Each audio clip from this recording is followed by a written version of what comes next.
ગ્રામીણ ઉત્થાન માટે સરકારની કટિબદ્ધતા।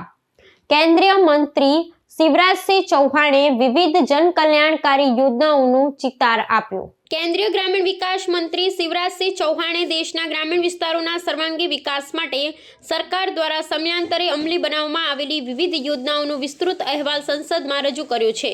તેમણે ભારપૂર્વક જણાવ્યું હતું કે ગ્રામીણ જનતાના કલ્યાણ અને આર્થિક સશક્તિકરણ માટે વિવિધ સરકારો દ્વારા લેવામાં આવેલા પગલાઓએ પાયાના સ્તરે પરિવર્તન લાવવાની મહત્વની ભૂમિકા ભજવી છે।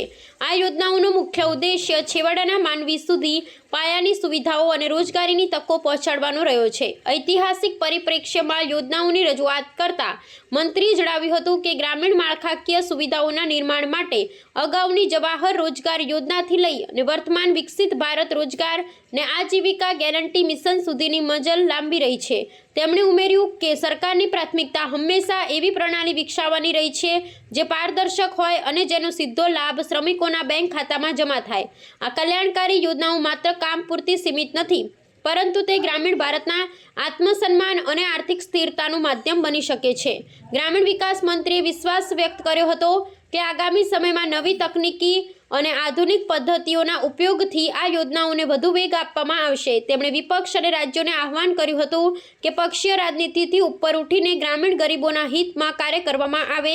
સરકારના વિઝન દ્વારા આગામી વર્ષોમાં ગામડાઓ વધુ સમૃદ્ધ બનશે અને સ્થળાંતરની સમસ્યામાં નોંધપાત્ર ઘટાડો થશે તેવી આશા વ્યક્ત કરવામાં આવી છે। સંસદમાં રજૂ થયેલા આ આંકડાકીય તથ્યો ગ્રામીણ ભારતની બદલાતી તસવીર રજૂ કરે છે।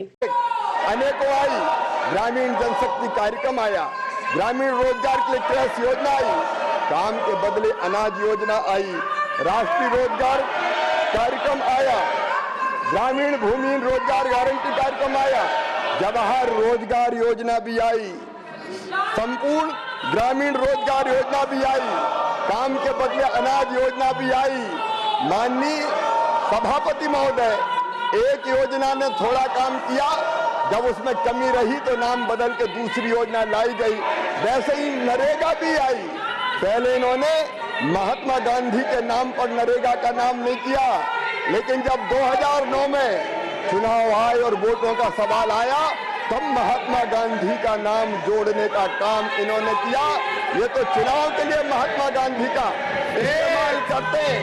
माननीय सभापति महोदय ये बात कर रहे थे बापू की, गांधी जी के आदर्शों की हत्या अगर किसी ने की तो कांग्रेस ने की। माननीय सभापति महोदय, महात्मा गांधी ने 1948 जनवरी में यह कहा था कि आजादी प्राप्त हो गई, कांग्रेस का जो काम था वो पूरा हो गया, अब कांग्रेस भंग कर दो, लोक सेवक संघ बना दो।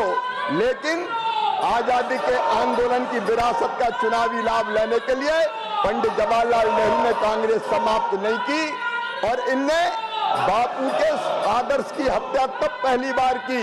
माननीय सभापति महोदय, बापू के आदर्शों की हत्या ये सदैव करते रहे हैं। इनने देश को बांट के बापू की हत्या की। कितनी बार बापू के विचारों की हत्या करेंगे माननीय सभापति महोदय? आपातकाल